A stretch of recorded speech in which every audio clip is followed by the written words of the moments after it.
I got into boxing when I was 11 years of age through my dad's friend, Jimmy Beckett his name was. Dad was shocked, to be honest. I asked, just randomly, just asked to box. So he was like, yeah, you really want to do it? And I was like, yeah. I owe a lot of my success to my dad, although we've had a lot of arguments over the years and he's not a part of my boxing now.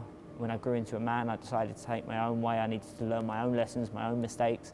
All of that is behind us now, and life's too short for all that negativity. I love my dad to pieces and he loves me to pieces, but going back and showing him that and saying, look, Dad, I did it on my own. You said you thought I weren't going to be able to do it on my own, and I've actually gone and done it. And he just pulled me in and he was buzzing. And he did say, he goes, I'm so proud of you. You make me so proud. And that's what it's all about. My mum, she's been very ill for the last 4 years. Reality is, she shouldn't be here today. I'm not surprised she's here today. She's been for 3 major brain operations to draw out the fluid in her brain. She had a cavernoma, which is like a birthmark in her brainstem. And she had breast cancer, and instead of going for chemo, they hit her with radiotherapy. And really is, when you have radiotherapy and a cavernoma, as you're hitting it with a radiotherapy, it starts to grow and starts to swell. And she had 3 treatments. I got a phone call after I'd done a strength and conditioning session. The phone, I had like 5 missed calls. I looked at my phone, off my mum's partner, answered it, rang him back, and then he was like, your mum's got a brain tumour. And at that stage, my head's gone. I've rushed out of there, flown down the hospital. In my head, I'm saying goodbye to my mum. Do you know what I mean? I'm thinking, she ain't gonna come through this.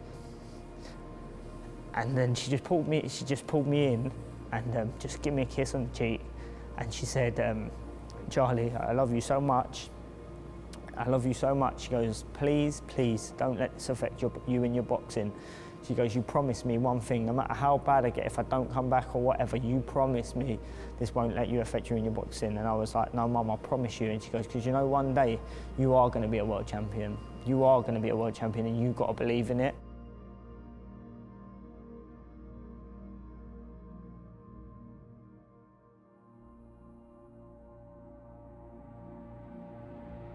I've dreamt to be a world champion from the ages of 11. At the age of a little kid, putting it all through in my life from the amateur days. I sometimes think to myself, this is my destiny, this is my purpose of life.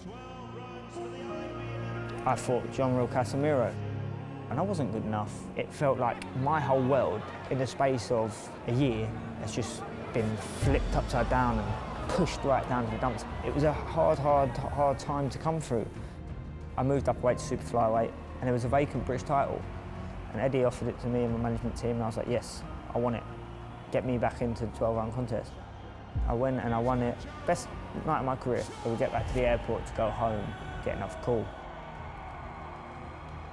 Mum's in an induced coma in intensive care. And when I went in there and whispered to her, I went, listen, Mum, I said, please do not fight no more. I shouldn't be saying this. I was like, please do not fight no more. We all love you. And it's your time to go. And then, bless her heart, she come through it. I was prepared on that fight night. With what my mum's really gone through, what she's had to come back from, I was prepared to go to hell and back in that fight. No matter what happened in that fight, it wasn't going to faze me. I mentally prepared myself to go to hell and back for that.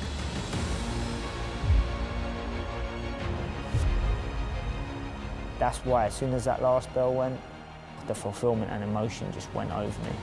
And giving that to her, she's probably seen it all on the footage, that is a very special moment. And the new WBC flyweight champion of the world!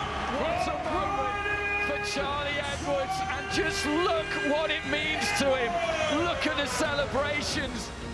And I'm so grateful and blessed that the cameras were there to capture that, because that's with me for life now.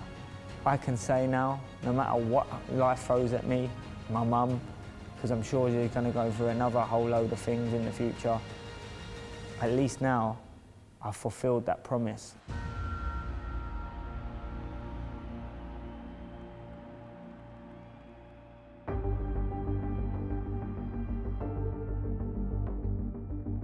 We do have history. We was on GB squads, growing through the amateurs together.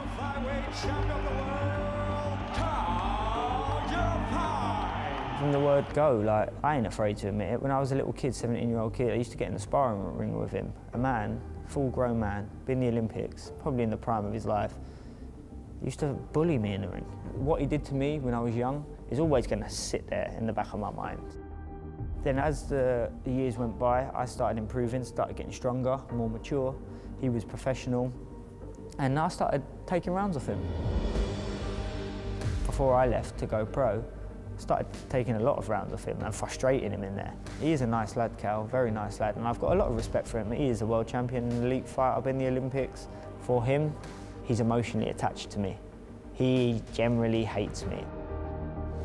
I remember what he'd done to me in them spars at the beginning, and that still sits deep inside me, and I want revenge. This from Caliafy is a punch-perfect display.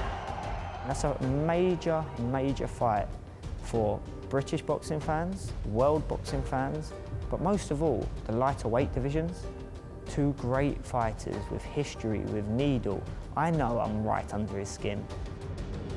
He remembers me as that little boy who didn't say boo to a goose. I'm not scared. I'll go to his hometown and give it to him in front of all his fans. But the problem is with him, his pride takes over. Him knowing he would get beat by me, that would kill him and kill his career.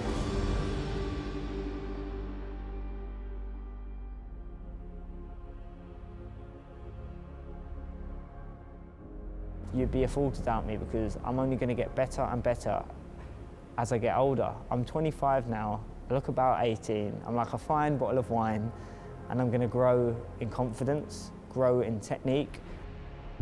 I've had a lot of defeats in the past. I've lost my fight against Casemiro, but I never stopped believing and I never stopped putting in the work.